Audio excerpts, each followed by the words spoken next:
Assalamualaikum. Salam dunia Melayu. Orang marah saya boleh sebut salam apa, salam dunia Melayu ni. Tak tahu saya orang marah. Tak tahu dia buat ni.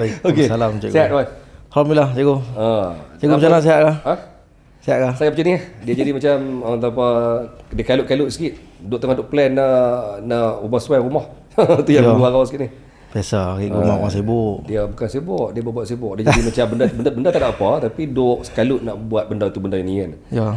Dari Perak ni. Saya daripada Perak. Tapi kebetulan memang dibangi daripada pagi.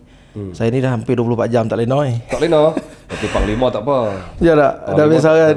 Saya memang dah biasa. Saya dah biasa tak lena lah ni. Dia kalau sehari tak lena 4 jam dia macam pening. Hari ni pun pening. Kira tidur tak cukup habis. Okey kawan, selamat datang ke podcast Kopi Warisan. Sama, saya pun terima kasih banyak cikgu sebab ingat saya ni. Ya, kita ingat. Kita memang dalam list pun. Ya, antara nama-nama yang saya memang senaraikan, antara nama-namanya selain daripada Akmal tu, Safwan sebenarnya itu ada lagi 4-5 orang saya belum gagal hubungi.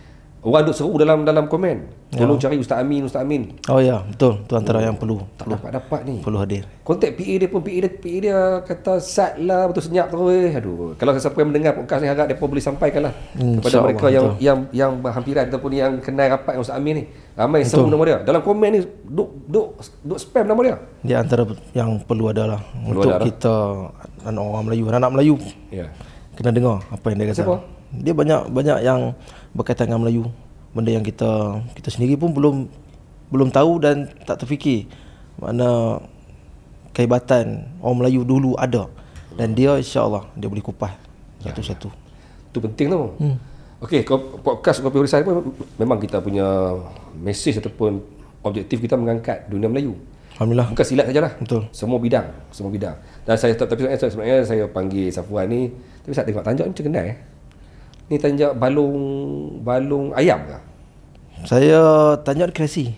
Tapi dia macam nak ke arah balung ayam sikit. Ya, dia cantik. Nak ke arah balung ayam. Siapa buat ni? Yang ini apa ni? Orang Perak buat. Apa nama Facebook dia? Saya pun beli di majlis di Manjung, di Manjung Perak. Bukan balung ayam, ke arah balung raja. Betul. Tapi dia cantik, simpulan semua kemas dia. Ni kreasi yang orang boleh terima lah sebab dia walaupun kreasi tapi dia mengekalkan karakter. Ya, mungkin kembangan daripada dia, situ kan. Pucuk dia semua, pucuk dia semua cantik lah. Okey, tujuan saya panggil Safwan hari ni lebih kepada adalah selain daripada kita nak sembang pasal Melayu ni. Tak terlambat kot untuk saya sampaikan salam takziah lah. Saya dan fahamkan ketika podcast ni dirakamkan baru lepas sehari dua ni ada buat majlis Semalam kita buat majlis baca Yasin, doa selamat arwah guru kita. Dia dah setahun 18 hari bulan 2 2024. Tarikh dia tak ada. Dan semalam 22 hari bulan 2 2025 dah setahun lah meninggalkan kita. Setahun kita usahakan silat seni gayung tanpa dia. Baik. Saya sebenarnya Safwan bila sebut pasal Pak Ngaiza. Betul. Pak Ngaiza, arwah Pak Ngaiza ni, saya ada satu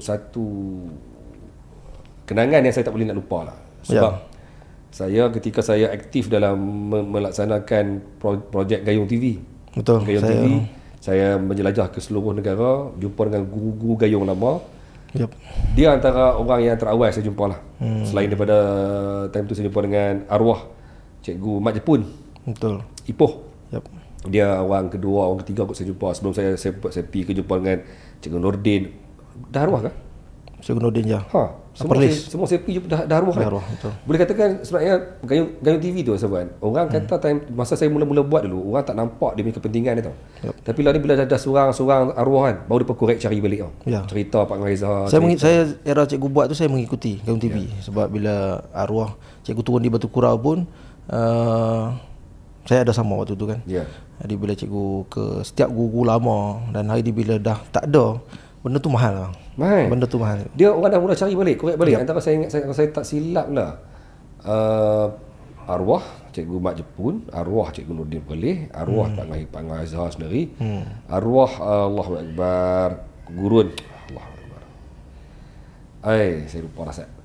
Pak Marih. Pun arwah. Yang majoriti saya jumpa ni dah arwah ni. Jadi time tu lah, dan ada yang masih hidup pun dah kurang sihat. Ataupun dah tak lagi tampil macam ayah ataupun Anak Majid sendiri pun dah tak apa nak boleh bersembang dalam hal gayung. Ya. Jadi dia jadi mahal lah gayung TV Betul, ni kan. betul. Tapi itulah, tapi mujuklah saya main balik semangat ni. Nak main balik, hidupkan balik. Lama cikgu tinggal kan? Lama. Gayung TV tu saya tinggal tahun berapa tu? Tahun 2000. Tak salah saya tahun 2012 macam tu kot. Mungkin lah dah lebih 10 tahun. Sehingga orang lupa dah cikgu sebenarnya berlatar belakangkan persilatan. Ya. Betul. Bila keluar pencerita orang tak tahu baik. Orang tak tahu pun. Tapi ramai yang tahu. Ramai yang kata dulu kami ikut Gayung TV. Baik. Tapi kenangan saya bersama dengan Pak Ngazhar tu. Yap. Pak Ngazhar ni yang buatkan saya rasa sampai hari ni saya membawa cerita dia. Cerita yang disampaikan oleh Pak Ngazhar dalam podcast Gayung TV tu. Cerita tu saya bawa sampai ke hari ni, yang mana kalau saya jumpa orang, bila saya mengajak pada budak-budak pun, saya mengajak pada budak-budak gayung pun, saya bagi taklimat ke apa ke, saya akan beritahu ini mulut Pak Ngazhar. Yang mana Pak Ngah pernah sebut, dia kata ketika Datuk Mio minta untuk membuat pengembangan ilmu gayung, seni kuncian, Datuk Mio minta kami ni, maksudnya mereka lah, Pak Ngah dan juga yang lain-lain, daripada Datuk Mio minta kami ni untuk jogging seluruh Taiping. Betul. Seluruh Taiping, jangan balik selagi aku tak panggil balik. Ni cerita daripada dia ni. Dan dia cerita tu lah saya pegang sampai hari ni, saya bagi tahu pada orang lain. Sebab apa saya pegang ayat-ayat Pak Ngazhar ni? Sebab Pak Ngazhar bukan gayung pusaka. Yep. Tapi Pak Ngazhar mengangkat nama Pak Ndak Majid, nama Cikgu Wan Daud sebagai orang penting dalam pengembangan ilmu gayung. Sebab dia kata, kami diminta untuk jogging seluruh bandar Taiping, seluruh Taiping, jangan balik selagi mana aku tak panggil balik. Time tu lah Datuk Mio minta Cikgu Majid dan juga Cikgu Wan Daud kembangkan pelajaran kuncian sampai 21. Yang mana yang ada lah ni.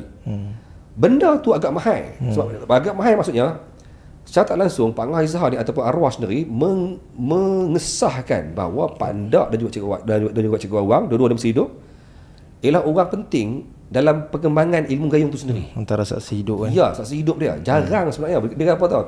Pada era itu, jarang orang daripada gayung-gayung lain nak memuji gayung-gayung lain. Faham tak? Jadi Pak Ngah buat begitu. Pak Ngah dia mengangkat nama yang di luar daripada gayung dia ataupun daripada pertubuhan dia. Dan kami pun macam itulah, dia beritahu. Sejarah itu kan. Macam mana jadi pecah 21, siapa yang pecahkan. Dia cerita samalah macam cikgu cerita tadi. Dan kami anak murid dia pun faham lah cerita tu kan. Dia memang kata saat dia dengan Datuk satu hari, itulah Datuk suruh keluar, jangan balik lagi, dia panggil kan. Alhamdulillah. Safwan, saya boleh katakan sebagai macam orang kanan kot, orang kanan ataupun mungkin ataupun siapa dengan Pak Ngazhar ni. Dia saya ni sebenarnya bukanlah generasi awal. Saya bukan generasi awal. Saya rasa saya suka nak beritahu cikgu, di Batu Kurau perkembangan gayung dia bermula di Pantai Besar era 50-an cikgu. Dia bukan satu perkembangan ataupun yang baru, bukan yang baru. 50-an telah Datuk Mio sampai di Batu Kurau, dan saya rasa cerita ni tak ramai orang tahu. Tak ramai orang tahu. Dan tentulah murid Pak Ngah bukanlah level saya sebenarnya. Kalau ikutkan murid 50-an tu siapa dia, zaman apa? 50-an bukan lepas tu Datuk datang ke Pantai Besar buka gelanggang.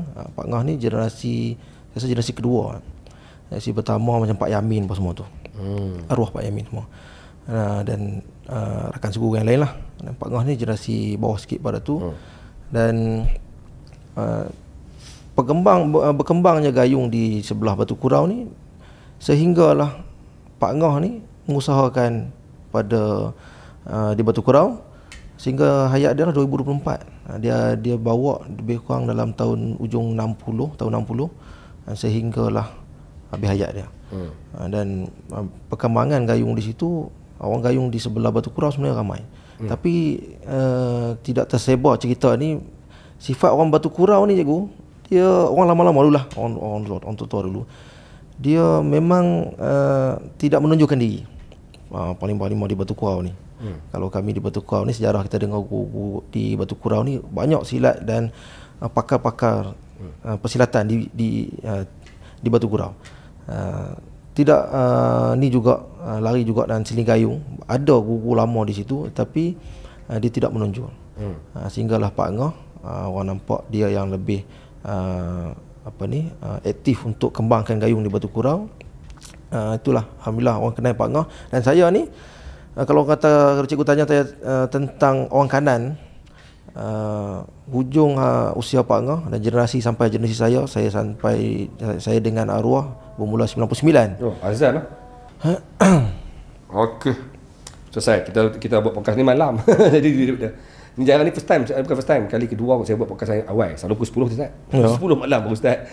Okey. Saya muncul cikgu buat awal. Tidak saya pun nak jenuh juga. Balik jom. Okey, sambung balik ni. Tadi okey, sambung balik tadi. Saya kenal arwah tahun 99. Saya mula kenal arwah. 99. Jadi sebelum tu siapa belum bergayung lagi? Sebelum tu saya taekwondo. Ni sudah menarik. Mana boleh lompat pergi silat ni. Itu yang okey. Kemudian bila tahun 99 saya kenal silat, dia jadi jatuh cinta. Tu cerita lain pula tu kalau cerita saya tu. Tapi bila dia jatuh cinta tu, dia ni bukan setakat jatuh cinta. Ni dah jadi macam kemaruk cinta tu kan. Memang jadi macam ni. Saya terus hilang dunia saya sebagai orang muda. Tumpu terus tentang dalam kegiatan silat dan kemelayuan ni daripada start minat daripada awal 99 tu sehingga sekarang. Dan live saya tentang bab kehidupan permainan orang muda ni saya pun tak tahu. Tak. Okay. Jadi balik pada soalan cikgu, nak kata orang kanan ramai lagi abang-abang saya. Dan guru lama kalau ikutkan murid awal dia dah semua umur 50 tahun ke atas. Dan baru ni pun saya jumpa ramai murid dia. Dan generasi demi generasi sehingga sebab tu saya kata tadi orang Batu Kurau ni dia sifat dia tak mau menonjol. Dan alhamdulillah sebelum arwah pergi, saya 99 saya kenal dia, terus jatuh cinta, teruskan bergayung dengan dia, sehinggalah saya rasa amanah yang disampaikan untuk saya bawa menyambung perjalanan dia selama hari ini, usahakan silat seni gayung, dan saya rasa saya perlu sambung lah. Apa amanah? Maksudnya ada sebarang amanah yang secara lisan ke apa? Apabila anak-anak murid yang lain tak sanggup bawa sepenuhnya silat seni gayung. Tak sanggup bawa sepenuhnya? Yap. Saya tak apa, benda ni kita pralusi sebab saya duk monitor tau apa yang berlaku dalam selepas arwah meninggal ni. Saya dapat tengok macam kumpulan ataupun grup ataupun sebut sebagai jemaah gayung di Batu Kurau yang Sapuan sedang kendalikan ni. Macam ada sesuatu yang unik. Sebab apa? Bila Sapuan sebut pasal tak sanggup teruskan. Sedangkan dalam lain-lain cawangan, lain-lain langgang, lain-lain pertubuhan gayung saya tengok berebut-rebut nak naik jadi sesuatu. Ni dia tak sanggup teruskan. Kita sambung balik. Okey, baik. Orang kepercayaan ataupun orang yang boleh melambangkan gerak tubuh silat seni gayung yang ada pada arwah. Ya, ada anak murid yang lain, tetapi yang nak berkorban masa, tenaga, wang ringgit dan kebolehan memperagakan keilmuan silat seni gayung itu, kebolehan itulah. Jadi arwah percaya pada kita lah. Arwah percaya kita, dan lepas arwah tak ada, keluarga keseluruhannya, isteri, balu arwah dan semua anak dia bersetuju untuk saya menyambung legasi untuk bawa Pak Ngah punya keistimewaan atau kelebihan silat seni gayung yang ada pada diri dia. Semua guru gayung ada kelebihan masing-masing dan kita dipertanggungjawabkan untuk mempertahankan kelebihan yang dia ada dan untuk menyampaikan pada generasi yang akan datang selepas itulah, selepas ini. Wan, apa yang ada ataupun siapa Pak Ngah ni sampaikan dia sampai Sapuan letak dia sebagai bersifat legasi. Sampai perlu ada sambungan legasi. Okey, ini soalan yang sebenarnya menarik dan ini ruang untuk saya mungkin sampaikan kan. Pak Ngah ni mungkin nilaian orang yang tak rapat dan tak kenal, mungkin rasa dia biasa. Saya berusaha jujur, first time jumpa dia, ketika saya tak kenal dia tau. Bila saya jumpa dengan cikgu mat Jepun kot, ke siapa saya jumpa dah. Depa kata pergi cari Pangah. First saya jumpa dia, nak cakap lah time tu lah, tak ada apa pun, biasa orang tua ni.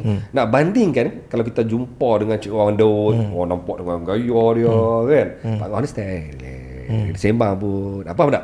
Dia punya karakter tu buatkan kita tak rasa macam dia macam ni, dia macam Cikgu Nordin. Ya, betul. Lebih kurang.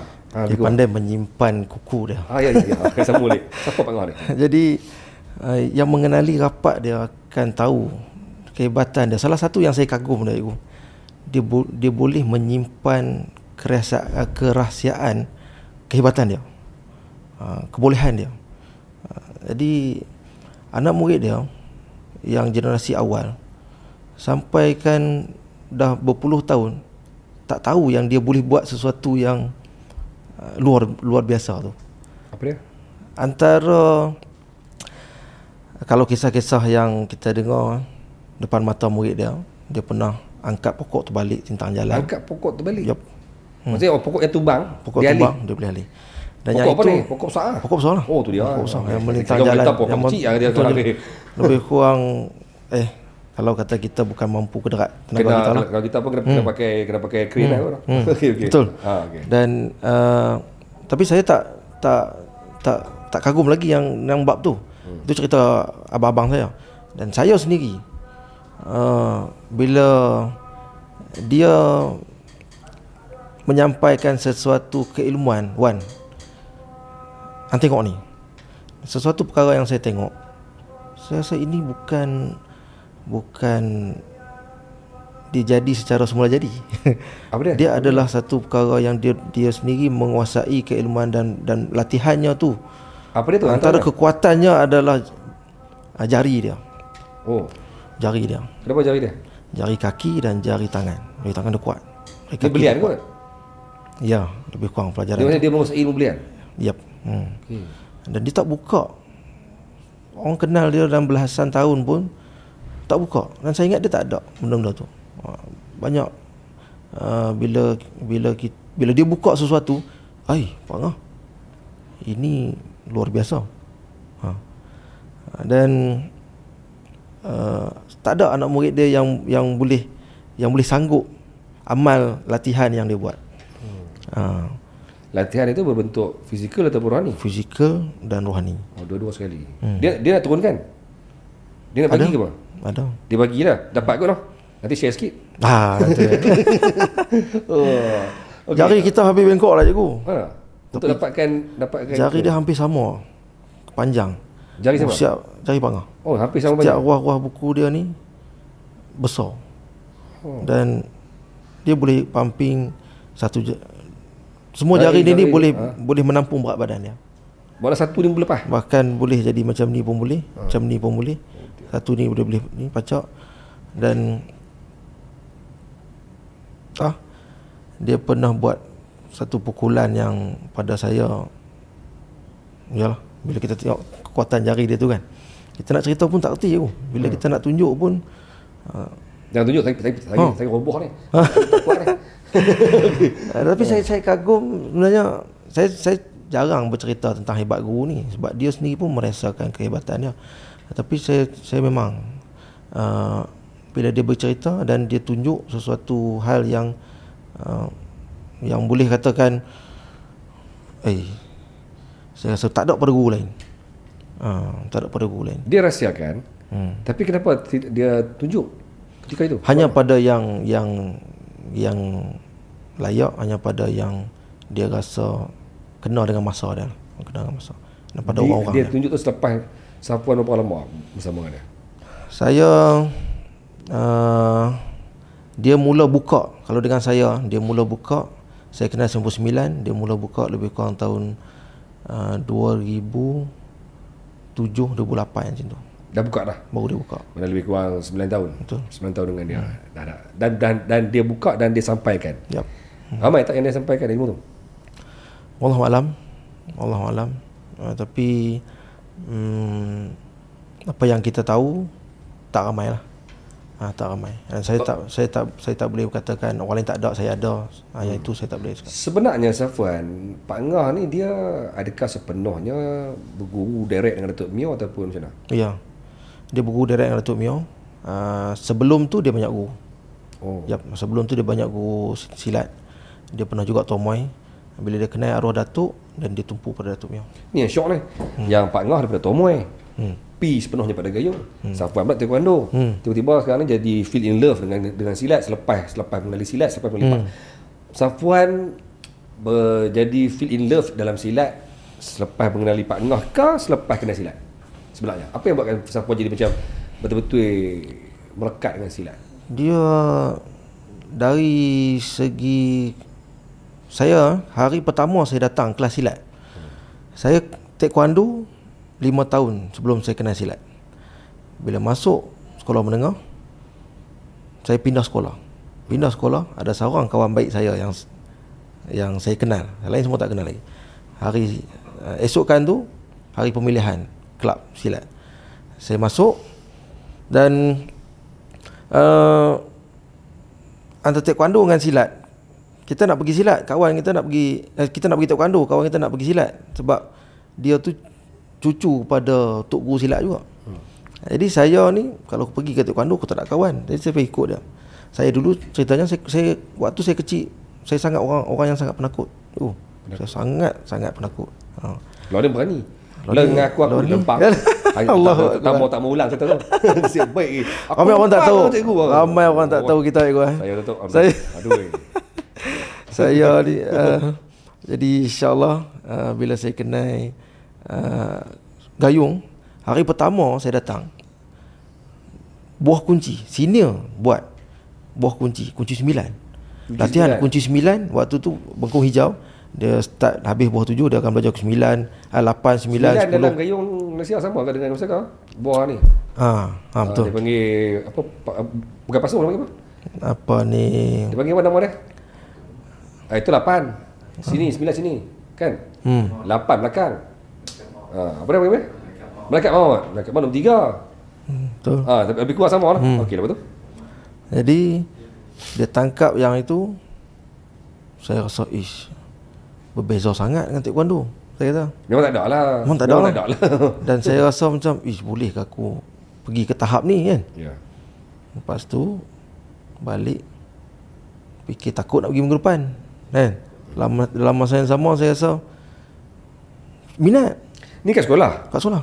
Bukan maksudnya belum lagi. Bukan Pak Ngah? Belum lagi. Baru jurulatih dia. Okey. Lebih kurang bila saya dah start minat, barulah diperkenalkan ke rumah arwah. Start tu lah saya ke sekolah, rumah arwah. Seminggu memang hampir 4-5 kali lah saya akan bersilat. Dan 4-5 kali? Tak masuk dengan tiap-tiap malam saya seorang-seorang lagi tu. Saya hampir tiap-tiap malam. Saya minat silat, Sabtu Ahad saya terus. Saya tak keluar mana lah. Ni yang jiwa macam ni yang kita kena bagi orang-orang baru ataupun orang muda dengar. Benda yang kita zaman kita lalui macam ni lah. Budak-budak lah ni depa kata depa minat silat, tapi silat hanya seminggu sekali bagi depa. Betul. Bila jumpa guru lah. Ni yang saya nak depa dengar ni. Macam mana orang-orang lama ataupun zaman-zaman Safwan, zaman saya sendiri, zaman-zaman kawan-kawan saya yang sampai ke hari ni jiwa dia adalah jiwa silat. Memang hidup mati dia pun memang dia dengan silat je kan. Sebab dia dulu bersama-sama dia belajar dulu macam ni lah. Betul. Balik rumah pun tak duduk. Saya dulu kan. Kalau tidur malam tak tengok baju silat saya tak boleh lah. Tak tengok baju silat. Ni saya kata kerana kita macam lawak. Bila saya dapat baju silat, sebelum nak dapat tu kita memang tunggu kan. Tak sabar nak tunggu baju silat. Dapat baju silat saya kena gantung. Tengok baju silat baru saya boleh tidur. Subuh tu pagi latihan pukul 9 pagi kat sekolah. Lepas subuh saya tak boleh tahan lah. Saya kena balik jalan pergi sekolah dah. Duduk sekolah gelap-gelap lagi saya tunggu saya boleh tengok gelanggang padang sekolah tu pun saya lah rega lah. Zaman ini ketika belum lagi dengan Pak Ngah. Ke dah Pak Ngah lah? Yang itu masih dah dengan Pak Ngah. Sebelum dengan Pak Ngah pun macam tu, dengan Pak Ngah macam tu. Jadi bila bersama dengan Pak Ngah, apa yang buatkan dia lebih spark? Saya dengan Pak Ngah, dia sebagai orang lama, orang tua, mengajar cara orang lama. Nasihat-nasihat dia bisa. Dan amalan kita bila ada orang tua ni lain. Dia berkat guru kan. Bila dia suruh buat. Bila dia tengok kita nak buat, kat situ hubungan tu ada lain. Dia bagi tumpuan kat kita tu lebih. Sebab tu selepas 10 tahun dia dah polis kita, 9 tahun 10 tahun dia dah polis, lepas tu baru dia lah dengan kita ni kok mana pun dia akan ni lah. Tadi sebelum saya lupa tu, tadi Safuan sebut nasihat Pak Kau ni mahal kan. Apa dia antaranya? Kalau Safuan boleh share sikit yang paling dia mahal. Kalau cikgu kenal dia di peringkat awal pun, dia macam orang, dia kalau kita dengar dia bercakap pun macam orang kampung, rendah diri, tak ada apa. Dan dia minta kita ni bawa ilmu silat seni gayung ni, pertamanya adab. Dan dunia hari ni dia kata, kalau kita nak nilai orang kata kita ni tak betul, hang buat betul pun orang kata salah, orang buat salah pun orang boleh kata betul. Jadi dalam silat ni dia minta kita berlatih dengan kesungguhan, tetapi sungguh-sungguh juga untuk simpan. Sebab tu sungguh untuk simpan. Ya. Sebab tu bila belajar kita nak simpan, kita nak bercakap tentang bab kehebatan ni, saya jadi tak reti. Bila cikgu tanya saya apa hebat Pak Ngah, saya nak bercakap pun jadi tak reti. Sebab tadi tu benda tu menarik untuk kita nak kupas ataupun kita nak peralusi. Belajar sungguh-sungguh tapi simpan. Ni yang mungkin boleh menjawab ke persoalan ramai orang. Bukan kita ni penakut, tapi that's why mungkin orang-orang macam Safuan semua tak masuk pun pentas-pentas UFC bagai ni. Tak betul. Saya sebenarnya bila orang compare tentang bab silat tak bagus, silat ni guru silat menipu, tidak mengajar seni bela diri yang betul, saya sebenarnya terasa bila cikgu ulas benda tu. Saya terpanggil juga untuk bercakap, tapi saya ni pesan guru kan, macam mana ni kalau kita tak keluar, orang tak faham kan? Tak kenal. Orang kata silat ni penakut. Kan? Tak. Jangan. Kok mana pun takut mesti kena ada tu. Betul mesti kena ada. Okey. Kalau tidak, dah macam tak bertuhan. Ya. Kalau kita berani pula, dah macam tak berguru. Ustaz, saya ulas balik. Cantik ayat ni. Kalau kita tak takut, seumpama kita ni tak bertuhan. Terlampau berani sangat pun umpama tak berguru. Betul. Okey, pegang. Boleh ambil satu falsafah tu. Teruskan. Jadi hidup kita dalam dunia ni ada tujuan dia. Adakah tujuan kita untuk belajar seni tempur ni mengelak daripada kekalahan semata-mata hidup kita ni? Seni bela diri ni tok guru kita ataupun tok nenek kita buat tu cukup elok, dan akal fikir mereka bukan level kita tu. Diorang amalan guru-guru tua-tua dulu, orang lama beramal bukan macam lapis kita tu. Bagaimana bukan macam lapis kita. Ya. Okey, saya ada amalan mereka untuk dekatkan diri mereka pada Tuhan nak dibandingkan kita jauh. Kan? Okay. Jadi akal fikir untuk hasilkan silat ataupun kembangkan silat, kenapa diwujudkan silat, kenapa silat itu begitu, kenapa silat ada perbezaan dengan masyarakat lain, walaupun nama silat tu beratus-ratus nama, tetapi mana pun bila main silat kita tahu ni silat. Kan? Bila hari ni ada orang kata guru silat menipu, kita rasa sedih. Bela diri yang sebenar-benarnya bela diri, kita dapat membela diri kita daripada api neraka. Kalau tak boleh bela diri kita untuk perkara tu, tak bela diri lah. Hang tak boleh membela diri hang. Gayung ataupun silat ni, dia nak anak murid dia tak mau mati ke atau macam mana? Silat ni guru kita atau tok nenek kita faham sangat tentang bab kehidupan dan kematian. dia mengaji dan mengenai. Sejauh mana kita hebat pun, di realitinya adalah mati.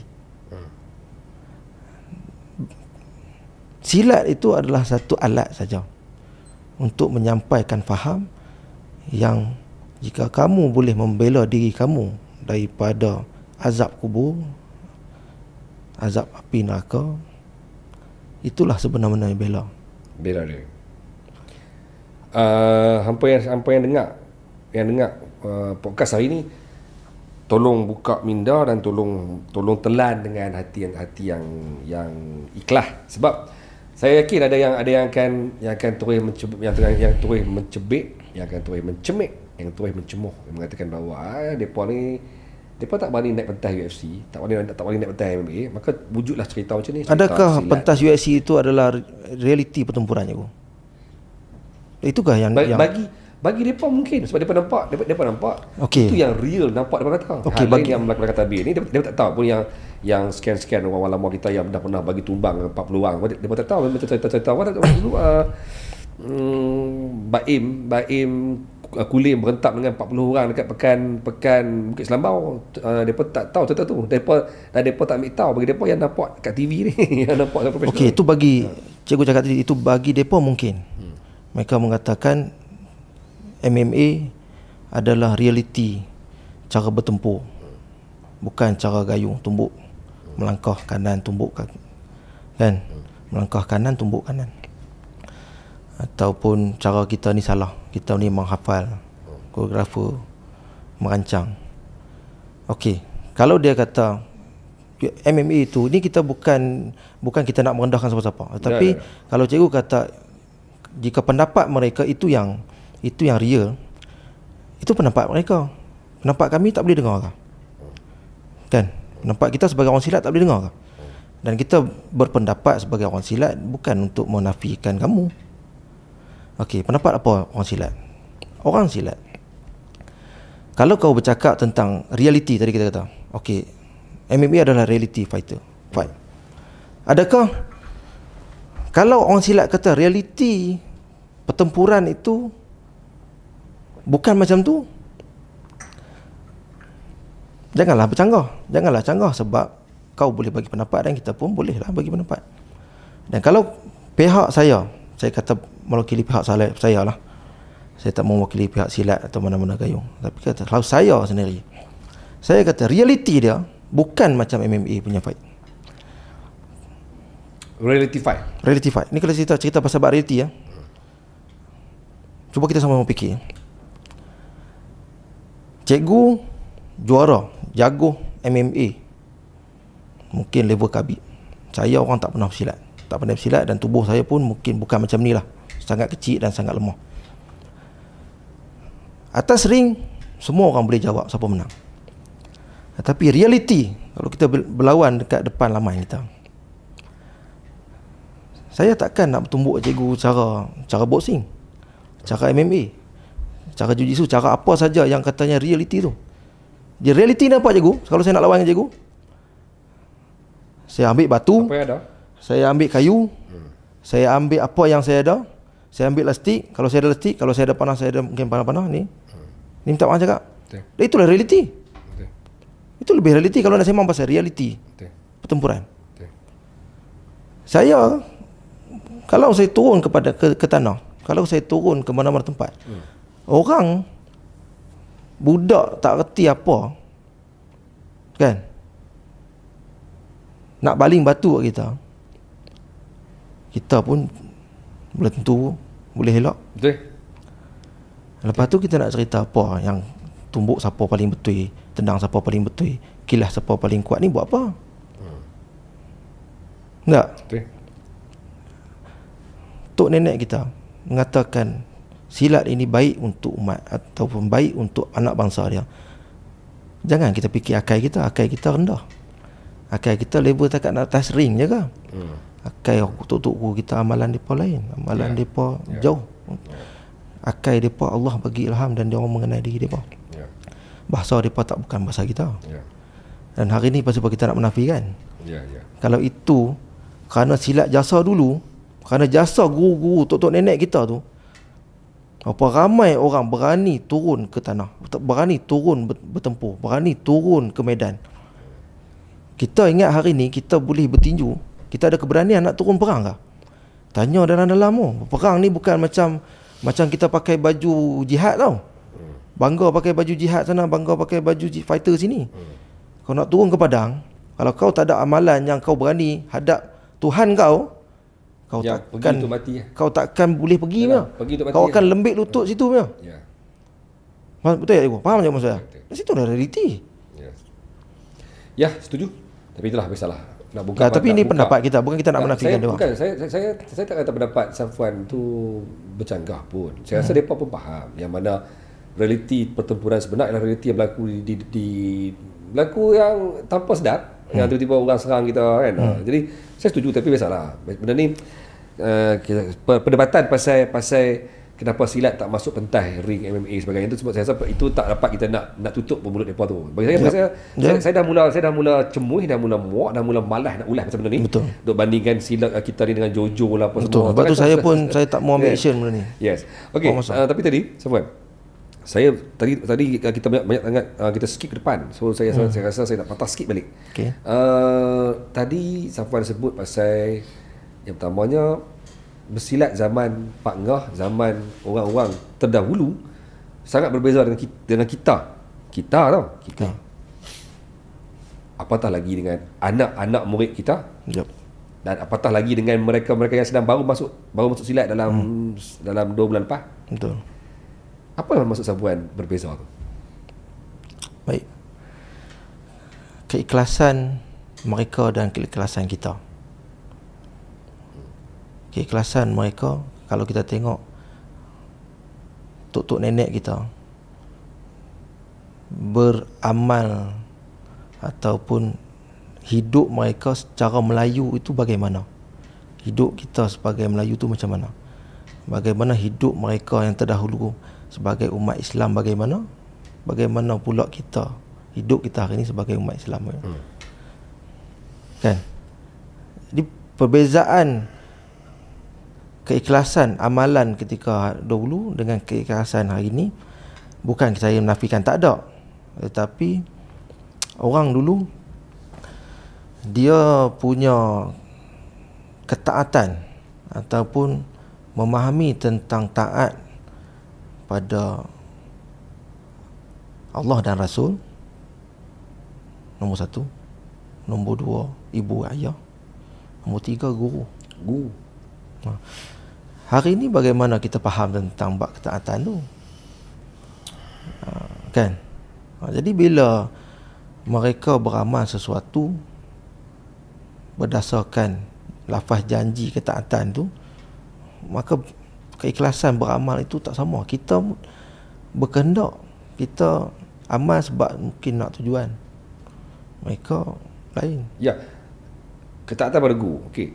Safwan saya nampak dalam grup Safwan ni, saya nampak penonjolan ataupun terjemahan kepada ketaatan guru tu nampak kuat. Saya nampak. Sebab saya nampak bila arwah Pak Ngah Azhar meninggal, macam mana hampa semua, tak tahulah, saya nampak dia punya bukanlah taksub tau, saya letak sebagai dia punya keterujaan untuk dia punya kesetiaan untuk meneruskan legasi Pak Ngah ni kuat tau. Kuat sampai ke hari ni saya nampak ni. Adakah kerana ketika Safwan bersama dengan Pak Ngah dulu, Safwan dididik ataupun Safwan rasakan ketaatan tu mai kerana ilmu yang Pak Ngah bagi ke? Adakah kerana Pak Ngah ni memang setiap hari duk mengajak buatkan Safwan rasa macam itukah dia yang buatkan Safwan ni taat dengan dia, ataupun sesuatu yang ada pada Pak Ngah tu sendiri? Dia kasih sayang. Atas nilai kasih sayang yang dia sampaikan. Oleh kerana dia sayang, cara dia menyampaikan kasih sayang tu kita rasa berbeza. Guru lain kita macam mana? Dia adalah guru yang bertanggungjawab tentang lahirnya kita sebagai pesilat. Jadi dia guru yang bertanggungjawab melahirkan sebagai seorang pesilat. Yep.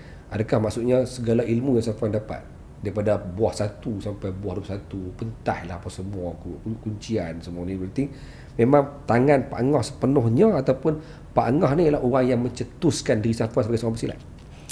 Dia sebab saya tanya macam ni sebab kami pun taat setia kepada Pak Nak Majid. Tapi saya kena sahkan bahawa saya sendiri pun bukannya ambil 100% kepada Pak Nak Majid tau. Pak Nak Majid ialah orang yang guru utama saya, bapa saya. Tapi saya nak dapat sebiji tu pun payah. Pak Nak ni bukan jenis orang yang setiap masa dia pergi mengajar, dia kan kalau dapat tu agak rare. Dapat sebiji akan tunggu lagi. Lagi sebulan dapat lagi satu. Tapi yang lain kami akan dapat daripada orang tu, orang ni, Abaim lah, Bambat lah, Syam lah kan. So tapi ketaatan kami pada siapa? Pak Nak. Walaupun Pak Nak ni bukanlah hari-hari mengajak kami pun dah. Tapi adakah itu sama berlaku pada Pak Angah punya kes ni? Pak Angah ni boleh dikatakan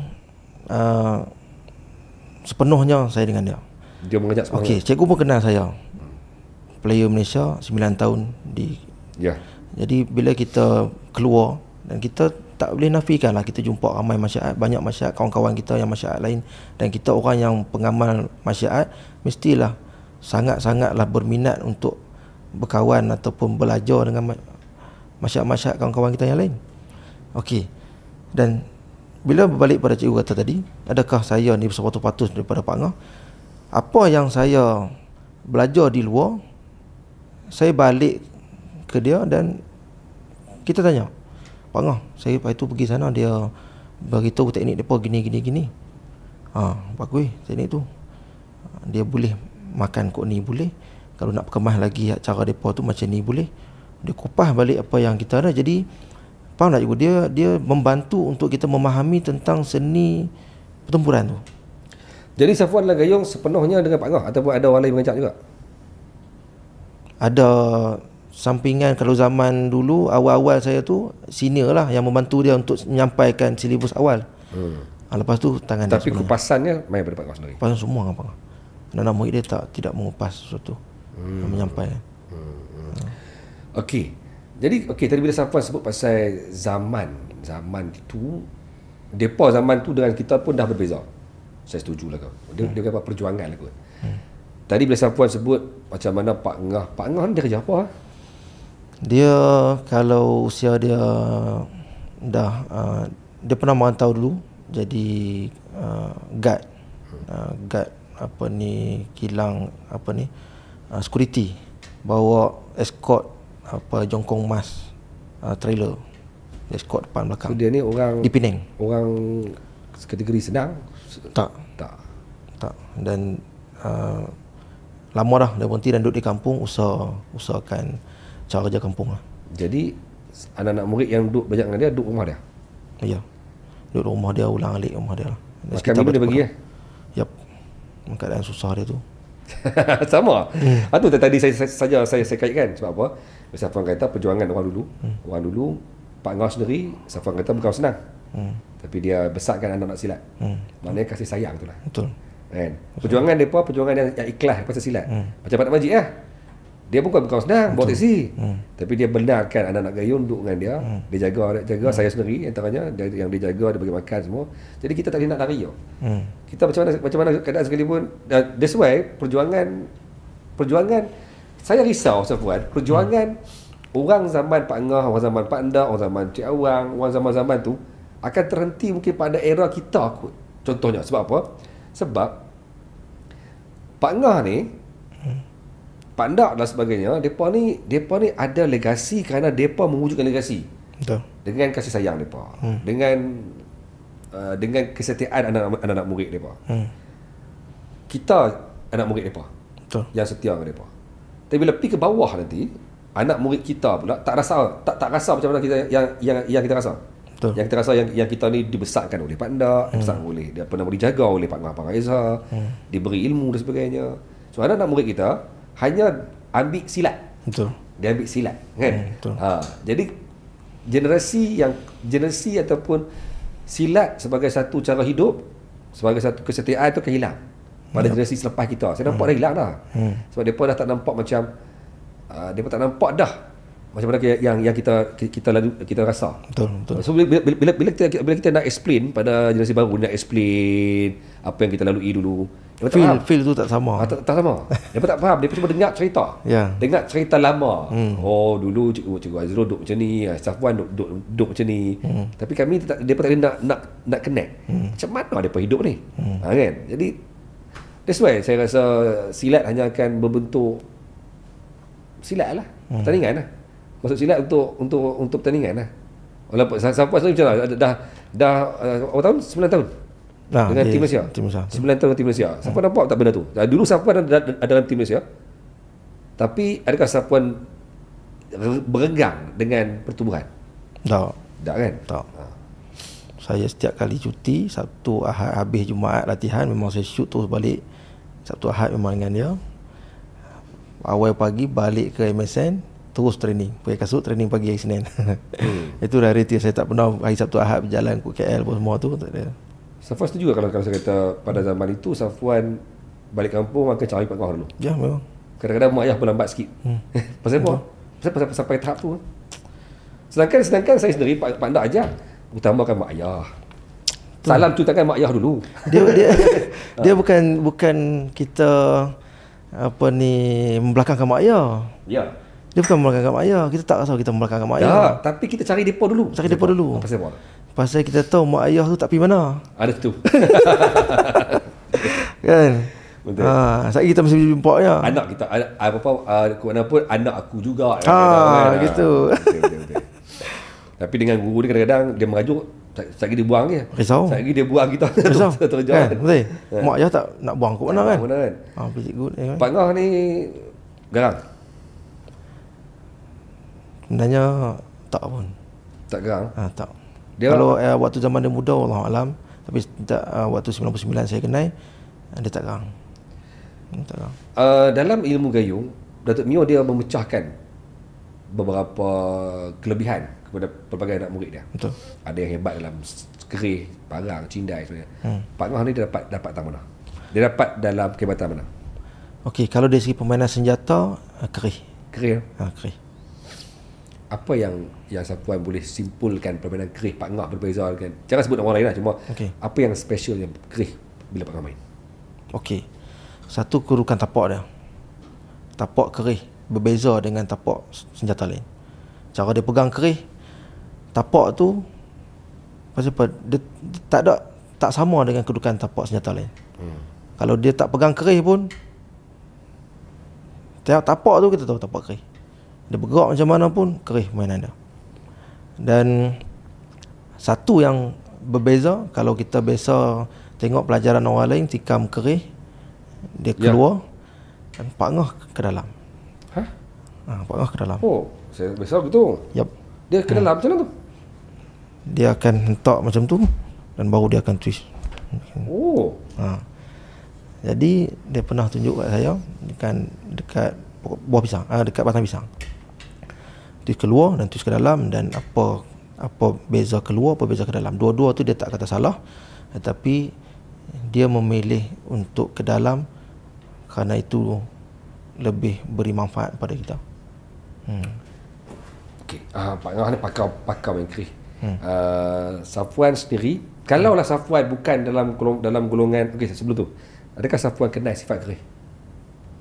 Maksud cikgu? Safwan boleh ulas tak kerih? Macam mana sifat kerih petani? Okey, saya mengaji bab kerih hanya kaedah permainan. Okey. Kerana tu pesan guru saya, mengaji bab sifat kerih itu permainan kita tak tahu, yang itu lebih. Hak ni yang saya kena bukan apa? Sebab kebetulan bila Safwan sebut Pak Ngah ialah pakar main kerih. Safwan ialah anak murid Pak Ngah yang juga saya yakin mewarisi permainan kerih Pak Ngah. Orang silat Safwan selalu kena hantam. Betul. Main kerih bagi nak rak, tapi main kerih hebat, tapi pakai kerih pun tak betul. Okey. Kerih pun tak kenal. Kerih ni, kerih tu, kerih ni. Tapi saya bukan nak hantam tau. Saya cuma nak clarify kat sini supaya orang faham. Orang silat belajar main kerih. Betul. Bukan belajar kenal kerih. Bila Safwan sebut tadi pasal tikaman tu permainan. Betul. Orang yang mengenali kerih belum tentu boleh main kerih. Betul. Tapi kita ni yang main kerih belum tentu kenal kerih. Kita tak tahu bukannya tak kenal. Nak explain detail kat mana sifat dia, ni kerih petani ke, kerih apa ke. Saya sendiri pun Safwan, bila saya pegang kerih kena menung Ustaz. Ni kerih mana? Sama, saya pun sama. Sebab masa kita lebih tertumpu pada permainan. Kaedah seni permainan. Dan kalau kata pihak sana memahami lebih sifat kerih, dan alhamdulillah bagus, dan kita perlu menyatu, itu saja. Safwan juga bertanding dalam silat olahraga tahun bila? Kalau wakil Malaysia tahun 2017. Sorry.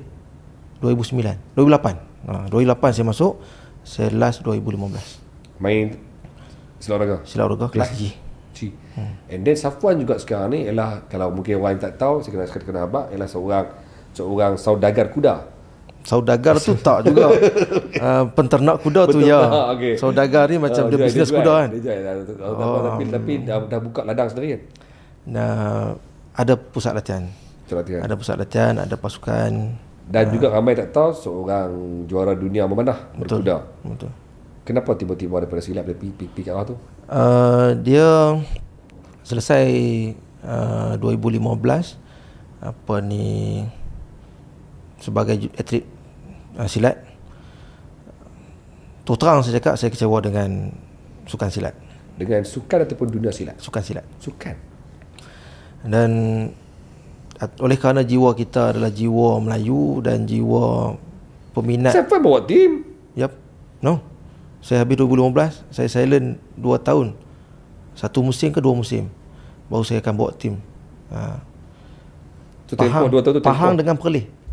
Pahang dengan Perlis saya tak bawa.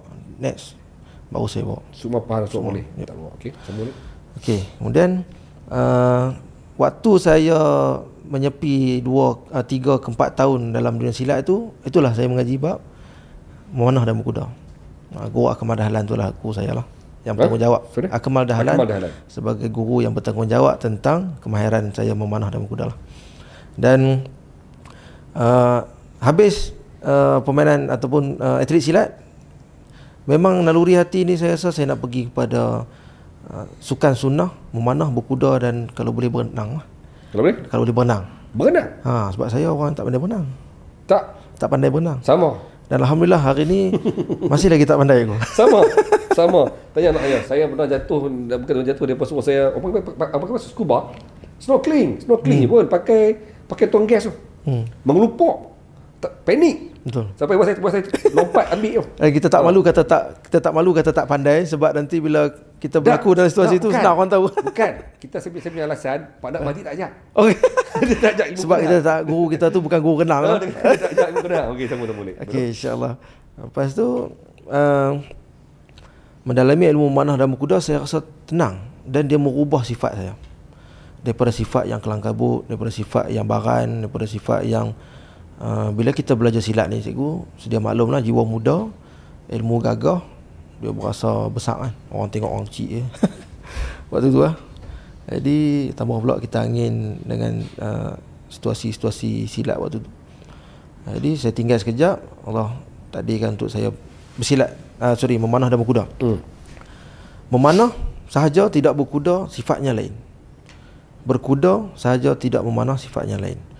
Bergabung antara dua, memanah dan berkuda, sifatnya lain.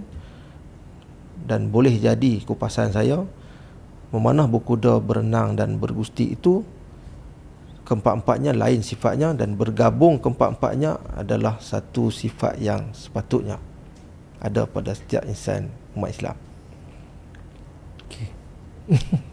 Dan Safwan berjaya membuktikan Safwan betul-betul serius sampai dapat jadi juara dunia. Ya. Bukan sekali kan? Bukan. Berapa kali tu? 2018 sekali, 2019 sekali, dan yang terakhir ni di Rusia itu ada. Bersama dengan tim Akmal lah. Sekali Akmal lah. Sama Akmal. Safwan kata tadi Safwan kecewa dengan dunia dengan sukan silat sebab apa? Dia bila dah dialah semua orang berlumba-lumba untuk menang. Semua orang berlumba-lumba untuk mengambil tempat dari pelbagai sudut. Kejuratihan, atlet sendiri, pewasitan. Jadi bajet-bajet negeri dan bajet-bajet semualah. Sikap memilih, kaedah memilih atlet dan sebagainya, benda tu dirangkumkan semua. Dan kita rasa didikan hati kita tu tak cantik lah dengan sukan silat. Jadi dah mula menyimpang. Begitu. ya, Dah mula menyimpang daripada matlamat dah asal. mula tidak, silat sukan tidak fokus pada tujuan silat asal. Dulu? Ya? Dulu? Dulu kita tengok Johan juara-juara dunia dulu. Hari ni dia orang boleh buka silat sendiri, boleh memperagakan silat dan mempunyai jiwa Melayu yang kuat. Betul. Kita tengok permainan dulu, bersilat tak berhenti. Betul. Walau main silat olahraga. Kuda-kuda mereka ketika bermain, kita boleh nampak ini orang silat. Betul. Hari ni kita tengok macam mana itu. Setuju. Betul. Saya ambil point tu. Juara dunia ataupun jago-jago silat olahraga zaman itu sekarang masih lagi jago Yep. dalam dunia silat. Walaupun tak bertanding, tapi kalau bertanding meletup lagi. Baru dia Ahmad Wardi. Ya. Betul. Dia masih lagi meletup lagi. mencabar diri dia Dengan dan- gaya dia. Betul. Main surat olahraga tapi tapak satu, tapak dua. Ataupun mereka masih lagi nampak orang silat kan, macam Rozaidi Abdul Rahman, Khairi, nampak lagi dia punya karakter orang silat. Tapi saya betul lah, saya rasa kalau yang atlet sekarang ni, kalau bersara, kalau penci nanti ataupun dah habis zaman mereka, tak nampak dia kot. Cikgu tengok silat bulan tak ada. juara-juara, kita tak payah baca silat olahraga, kita baca silat seni sudah. Silat seni, juara silat seni era dahulu dengan juara silat seni sekarang. Nama juara silat seni sekarang world champion, turun ke majlis tak erti adab. Tak reti adab. Dan hari ni tengok sanggup make up muka demi kejayaan pingat emas. Saya minta maaf lah pada Perak. Pada orang bila saya sebut Dia bukan Mereka marah saya time tu. Dia kata hantam Perak. Bukan saya hantam Perak. Marah. Orang kata Azrul, bukan hantam Perak. Saya hantam semua. Saya faham situasi. Semua orang make up. Betul. Tapi kebetulan yang viral tu dia. Kebetulan sebab kamera fokus kat dia. Betul. Hampir semua time tu make up yang melampau. Dan saya rasa saya sendiri pun dulu main tari solo. Saya kata aku dulu dia ada 3 benda je, wirasa, wirama, wirasa. Wirasa tu bukan main daripada make up pun. Wirasa tu main daripada kita punya penghayatan kita. Orang dulu bila main tari sampai lah ni, saya tengok bila orang main tari kat orang dulu main lah. Orang dulu yang main zaman lah ni. Bila nampak depa punya permainan, kita terpaku, terpegun, rasa tu sampai. Tanpa make up sepatah pun. Kalau dulu cikgu sanggup make up juga kalau dulu sanggup make up. Tak sanggup, minta maaf lah, bedak tak ada itu Jangan kata nak itulah. buka apa, bedak pun tak ada. Itu lah kata orang dulu kalau kata suruh make up pun dia tak sanggup. Betul. Tapi orang hari ni dia sanggup buat apa saja untuk menang. Betul. Dan itulah segala segi semua sanggup. Dia punya jiwa dah lain lah, betul lah. Ataupun Sapuan mungkin kecewa dengan undang-undang lah. Era saya undang-undang masih lagi undang-undang lama. Ya sekarang ni. Tapi undang era sekarang, kenapa saya berhenti pula sebagai jurulatih negeri? Ini salah satu. Undang-undang salah satu. Sebab menyusahkan ke apa? Atau mengarut ke? Semua tu. Menyusahkan dan mengarut sekali, rangkum sekali ya. Yep. Sebab apa dikatakan sebagai mengarut? Kita sukan dan kita dah sedia maklum apabila kita dijadikan dia sukan, kita terima perkara-perkara yang ditolak dan tidak boleh dimasukkan dalam bidang sukan. Tapi janganlah tolak sehingga kan tidak nampak silat tu, kan? Dan janganlah sampai teknik itu tak boleh dipakai langsung dalam pertempuran. Kalau kita nak bertumbuk dengan orang one by one sampai tak boleh pakai langsung. Hari ni jangan kata bertumbuk orang cikgu. Berlatih tak ada body protector pun tak boleh buat teknik. Dulu kita boleh sparring tak ada body protector. Lah sebab nak pegang. Lah saya buat nak pegang. Betul? Setuju? Lah saya buat nak pegang. Jadi lah kalau nak berlatih kena pakai body. Sekarang ni kita ni apa ni? Silat apa ni? Saya ni masuk juri yang tak masa. Saya pun setuju dengan Sapuan. Kekecewaan tu ada tapi saya dah fahamkan kita di peringkat Malaysia ni pun, persatuan Malaysia pun kecewa dengan peraturan tu. Malah dah pun berbunyi baru-baru ni. Tapi mungkin suara kita tak sampai lagi. Tapi insya-Allah kita kena terus tekan sampai persilat ni nampak depa ni abang long besar.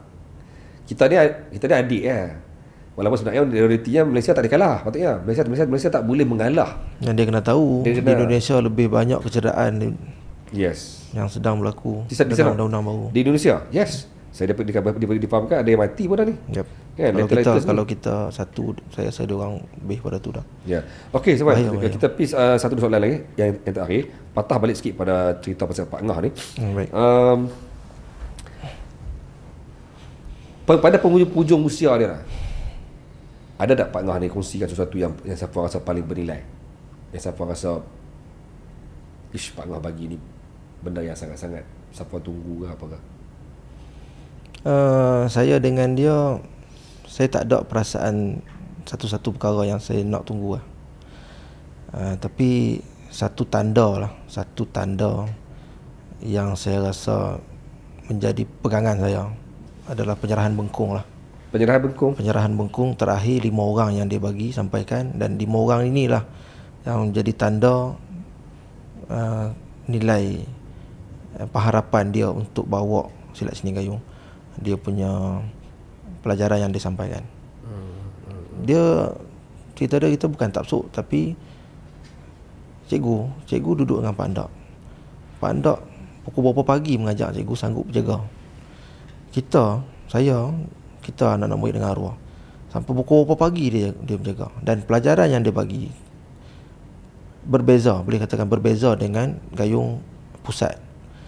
Dan kalaulah kita kata kita ketepikan pelajaran tu dan samakan silibus dengan pusat, saya tak sama kah? Silibus Pak Ngah bagi kita tak sama. Ini saya terang. Pak Ngah ikut JMK ke JM? Ketika ni dia K. Ketika itu. Lah ni K lagi dah. Dia macam ni pun. Ramai orang tak tahu. Saya pening sikit. Saya tak bagi faham. Okey. Saya cerita sikit lah. Surat peletakan jawatan, dia serahkan surat peletakan jawatan pada tengah hari, hari dia sakit, nak terakhir dia nak masuk wad. Tengah hari jawatan? Yep. Daripada diri dia sendiri, dia nak meletakkan jawatan, seluruh jawatan dia dengan gayung K. Okey. Saya tak pasti sesuai tak sesuai saya kongsikan, tapi tak apa, benda ni saya patut diwantau. Saya kongsi ringkas. Siap. Ini kisah yang sepatutnya semua orang tahu. Peletakan jawatan pada tengah hari, siapnya sehari sebelum, tapi dia hantar forward tu adalah tengah hari. Hari yang dia hantar tu, tengah hari yang dia hantar adalah waktu yang dia sihat, nafas okey, sakit semua okey, cuma waktu tu dia rasa pinggang sakit, dia nak bangun rasa payah sikit. Dia rasa nak pergi ke klinik nak cek pinggang dia, dan tidak ada masalah pernafasan langsung hari tu. Dan dia seronok telefon saya, "Wan, mari surat dah siap ni, mari." Dan saya tahulah surat tu dia seronok surat dah siap, dan mari tengok surat tu. Dia dah hantar bukti, dia dah hantar dah. Dia adalah rentetan sebelum tu. Kenapa ada highlight lah. Okey, kita faham. Yes. Jadi saya ringkaskan di situ telah pun bermula kisah dia meletakkan jawatan dan sebagainya dalam gayung K. Petang dia pergi klinik untuk siap pinggang.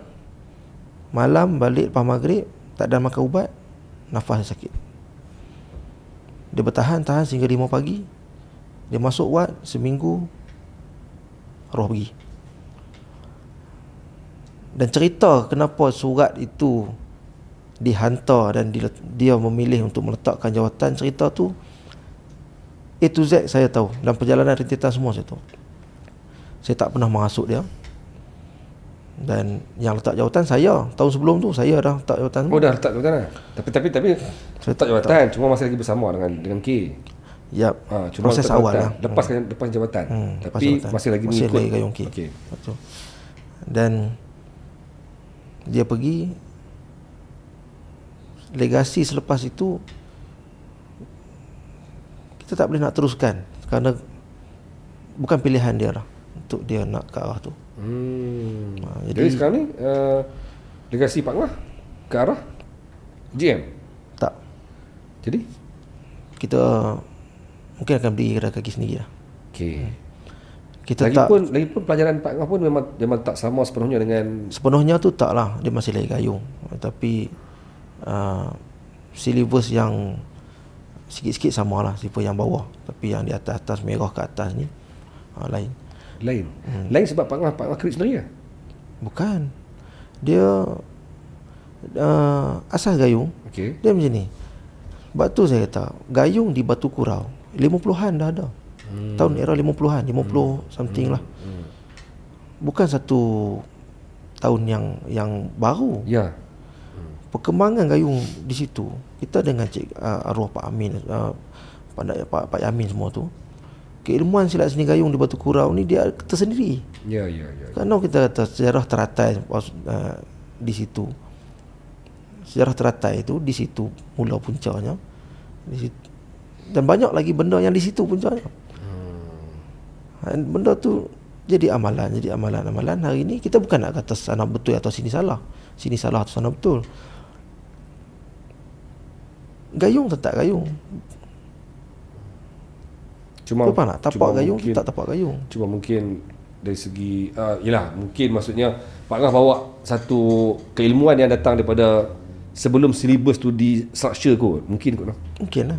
Maksudnya kalau 50-an tu mungkin keilmuan ketika itu bukan keilmuan yang berbentuk structure silibus yang macam sekarang kan, mungkin kot. That's why dia ada satu keilmuan yang berbeza di peringkat permainan keris mungkin kan. Mungkin lah. Saya pun pernah jumpa juga guru-guru lama yang dia tak sama pun dengan silibus yang duduk dalam ni. Kan? Dia ada juga macam kuncian tapi lain sikit cara dia ambil. Keris dia tak ada silibus macam kita duk, macam kami duk ajak ni macam pisau ada pentahnya, ada apa semua. Dia tak ada. Tapi depa ada satu permainan gayung juga. Tengok orang tahu gayung. Cikgu faham benda tu kan. Jadi oleh kerana kita itulah keunikan kita. Barulah dia ada seri dia kan. Kalau semua sama, tak payah pergi dengan orang lain tak payah pergi kan. Tak payah berkawan Baik, Saban, soalan saya yang terakhir. Dah timing? Ini pun melebihi daripada timing sebenarnya. Okey, cantik. Baik, last question. Apakah amanat ataupun yang Safwan rasa Safwan punya impian besar untuk meneruskan legasi Pak Ngah yang mungkin Pak Ngah nak sangat benda-benda tu dibuat? Baik. Saya merancang ataupun berbincang dengan arwah. Benda ni benda baik dan kita perlu teruskan. Kalau saya berpegang dengan suluh ilmu, lihat af'al ta'ala. Suluh ilmu, lihat af'al ta'ala. Silat. Itu yang saya pegang. Suluh ilmu, lihat af'al ta'ala. Bermakna suluh ilmu, kita suluh ilmu, bukan kita lihat ilmu, tapi kebesaran Allah Subhanahu Wa Taala kan ilmu itu. Kita suluh cikgu, tapi saya bukan nampak cikgu. Saya nampak kebesaran Allah Taala. Saya suluh barang, saya tak tengok barang, saya tengok kebesaran Allah Taala atas barang. Saya suluh ilmu, bukan saya nak berbangga dengan ilmu, tapi kebesaran Allah atas ilmu. Jadi itu yang kita nak sampaikan pada Allah, pada generasi baru yang dia perlu melihat sesuatu keilmuan adalah kebesaran Allah SWT. Itu Pak Ngah nak. Mana menyampaikan keilmuan silat seni gayung adalah alat saja yang nak mengatakan diri kita tu lemah, yang nak mengatakan diri kita ni tak ada apa. Cari gagah, Wan, cari gagah. Kita pun puluh nak buat sampai masa main ngadap. Dapat? Tak jumpa lah. Rasa tak kena lagi. Sampai bila nak rasa kena? Nak cari lagi? Makrifat ni. Makrifat ni. Okeylah. Tuan-tuan, kita boleh faham lah, no? Tujuan dia tu tahu, faham. Tapi nak bagi mereka ni faham, payah ni. Kita faham.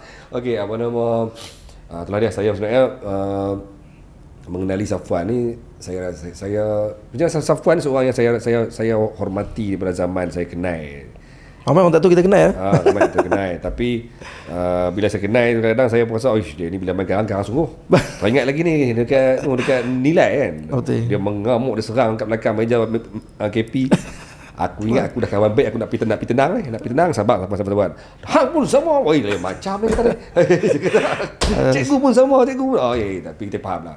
Sebab emosi bila bawa tim ni boleh macam. Macam Al-Jufri pun sama. Kita boleh gelak tapi dia main angin dia tak kira. Tapi itulah dia kata apa, itulah dia yang mungkin saya faham, itulah dia yang kadang-kadang mengecewakan ramai orang, ramai jurulatih, ramai orang-orang lama. Jiwa dia akan lebih berkocak bila kadang-kadang bukan kerana kealpaan, bukan kerana kecurangan oleh wasit juri pun, tapi kadang-kadang kerana peraturan itu sendiri. Kaedah peraturan itu sendiri yang bila dia berubah itu menyebabkan kadang-kadang menekan orang jadi stres. Saya sendiri kena sahkan kat sini yang wasit juri bukanlah curang sangat pun, mungkin ada kan, tapi tak lah, cuma kadang-kadang peraturan itu sendiri yang menyebabkan dia jadi macam mengganggu gugat emosi. Sedang dicari silap kita ni. Kita rasa macam kita nampak benda tu, Allah, pedihnya rasa. Ya, betul. Okey Safwan, saya ucap terima kasih kerana sudi hadir berkongsi tentang cerita Pak Ngah ni, seorang tokoh hebat yang saya kenal.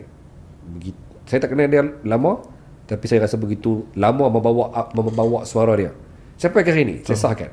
Saya pergi mana-mana gelanggang pun saya akan cerita, bila orang tanya pasal sejarah pelajaran gayung, saya akan sebut ini ayat Pak Ngah. Sampai hari ni wallahi kata, saya pergi mana pun anak murid saya ke, saya akan sebut ini ayat Pak Ngah. Tak percaya, apa cek video tu ada lagi, masih ada, tak pernah kena buang video tu.